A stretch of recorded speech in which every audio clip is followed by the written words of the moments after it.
Manalangin para sa kaligtasan ng ating pamilya. Sa ngalan ng Ama at ng Anak at ng Espiritu Santo. Amen.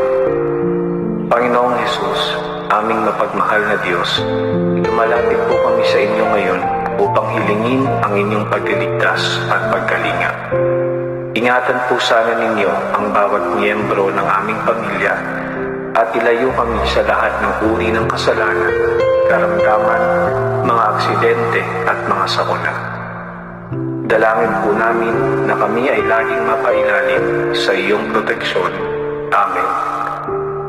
Ama namin, sumasalangit ka, sambahin ang ngalan mo, mapasa amin ang kaharian mo, dito sa lupa para ng sa langit.